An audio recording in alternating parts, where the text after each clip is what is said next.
Je voulais savoir comment vous avez, à tête reposée, donc qu'est-ce que vous pensez de votre prestation d'hier? À tête reposée, pour être très honnête, je trouve que l'exercice de parler d'un projet aussi ambitieux en 5 minutes était assez compliqué.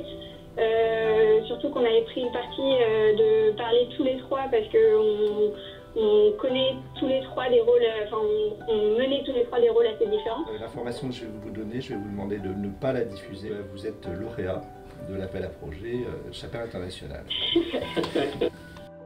Sarah et Sydney. Sydney. On est Cultivate. Depuis toujours, on a été passionnés par la gastronomie, les produits et le terroir, et par les enjeux d'avenir. Et donc, naturellement, on s'est intéressé au sujet de l'agriculture urbaine. Sur les 12 derniers mois, j'ai beaucoup voyagé en Afrique pour trouver des terrains. C'est assez similaire finalement à ce projet. Trouver des terrains dans des pays en développement, y construire des centrales solaires et vendre de l'électricité aux pays africains. Et ici, on veut faire la même chose, mais plutôt avec du basilic et de la laitue.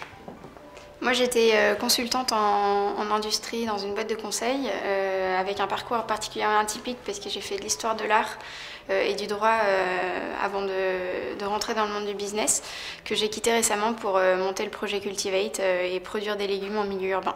Sarah, je trouve, est très perfectionniste, exigeante, exemplaire et visionnaire. C'est vraiment elle qui a conçu ce projet. Moi, j'ai plus l'apport stratégique, financement, marketing, et puis voilà, réfléchir un peu à la suite des choses, avoir une vision globale. C'est 7000 m² de surface, 1200 m² de serre, donc en toiture, 1200 m² de pleine terre.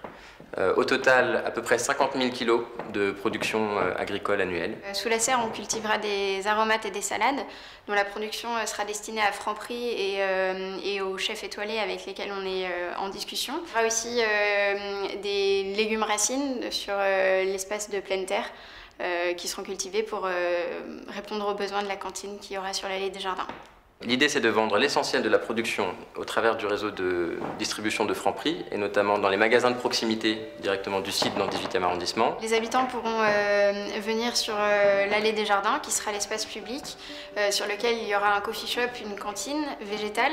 Moi, je suis en charge du budget, donc j'ai peur des dépassements de coûts. Le projet, on l'a pensé, mais surtout qu'il fasse plaisir aux Parisiens du 18e arrondissement et au-delà. Et on a un peu aussi envie que ce site soit une vitrine finalement pour l'agriculture urbaine productive, avec l'idée pour nous derrière de pouvoir faire d'autres sites de ce type en France et ailleurs.